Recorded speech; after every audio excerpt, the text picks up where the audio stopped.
സുകുമാരക്കുറുപ്പിൻ്റെതെന്ന പേരിൽ പുറത്തുവന്ന ചിത്രം ജോൺ മേനോൻ്റെതെന്ന് വിവരം. ജോൺ മേനോൻ തന്നെ ആണോ സുകുമാരക്കുറുപ്പ് എന്ന കാര്യത്തിൽ സ്ഥിരീകരണമില്ലെന്ന് പോലീസ് വ്യക്തമാക്കി. ദൃക്സാക്ഷിയുടെ പ്രാഥമിക മൊഴി പോലീസ് രേഖപ്പെടുത്തി. ഫോണിലൂടെയാണ് മൊഴിയെടുത്തത്. കൂടുതൽ വിവരങ്ങൾ ശേഖരിക്കാൻ ഇന്റർപോളിനെ ക്രൈംബ്രാഞ്ച് സംഘം ബന്ധപ്പെട്ടിട്ടുണ്ട്. വിവരങ്ങളുമായി തിരുവനന്തപുരത്ത് നിന്ന് ദിലീപ് കുറ്റിച്ചൽ ചേരുന്നു.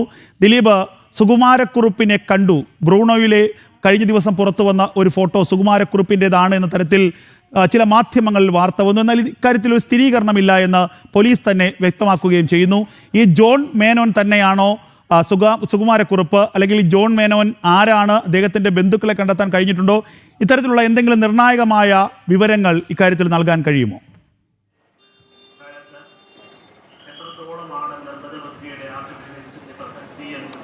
രഞ്ജിത്ത്, നിലവിൽ ഏറ്റവും ചർച്ച ചെയ്യപ്പെടേണ്ട ഒരു വിഷയം തന്നെയാണ്. പ്രത്യേകിച്ച് സുകുമാരക്കുറുപ്പിൻ്റെ തിരോധാനവുമായി ബന്ധപ്പെട്ടുള്ള നിർണായകമായ ഒരു ചിത്രങ്ങളാണ് കഴിഞ്ഞ ദിവസം ദൃശ്യമാധ്യമങ്ങളുടെ പുറത്തു വന്നത്. അത് യഥാർത്ഥത്തിൽ സുകുമാരക്കുറുപ്പാണോ അതോ ജോൺ മേനോൻ ആണോ എന്നതാണ് ഇനി അറിയേണ്ടത്.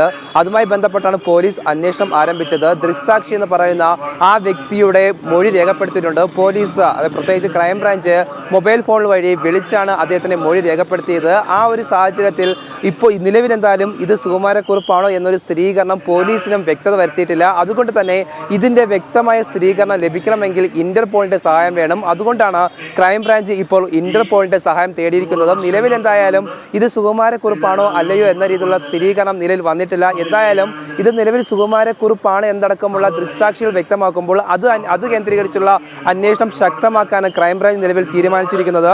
അതിൽ നിലവിൽ ഈ ദൃക്സാക്ഷി വ്യക്തമാക്കുന്നത്, അതായത് 1990 മുതൽ ഇയാൾ ബ്രൂണിലെ, അതായത് ബ്രൂൺ എന്ന് പറയുന്നത് മലേഷ്യ ബ്രൂണോ എന്ന അതിർത്തിയിലെ സീംപാങ് എന്ന സ്ഥലത്ത് ഇദ്ദേഹം ഉണ്ടായിരുന്നു എന്നാണ് ദൃക്സാക്ഷി വ്യക്തമാക്കുന്നത്. അപ്പോൾ അതുമായി ബന്ധപ്പെട്ടുള്ള അന്വേഷണം തുടങ്ങണമെങ്കിൽ, അല്ലെങ്കിൽ അന്വേഷണം ആരംഭിക്കണമെങ്കിൽ തന്നെ ഇന്റർപോളിന്റെ സഹായം വേണം. അതുകൊണ്ട് തന്നെ ഇന്റർപോൾ വഴി പോലീസ് ഇത് സംബന്ധിച്ചുള്ള അന്വേഷണം വ്യാപിപ്പിക്കാനാണ് തീരുമാനിച്ചിരിക്കുന്നത്. അതോടൊപ്പം തന്നെ ഈ സുകുമാരക്കുറുപ്പിന്റെ ബന്ധുക്കളെയും അതോടൊപ്പം തന്നെ ഈ ദൃക്സാക്ഷികളുടെ ബന്ധുക്കളെയും കേന്ദ്രീകരിച്ച് അന്വേഷണം ആരംഭിക്കുന്നതിന് വേണ്ടിയുള്ള പദ്ധതിയാണ് നിലവിൽ തീരുമാനിച്ചിരിക്കുന്നത്. രഞ്ജിത്ത്, കാര്യങ്ങൾ വ്യക്തമാണ്.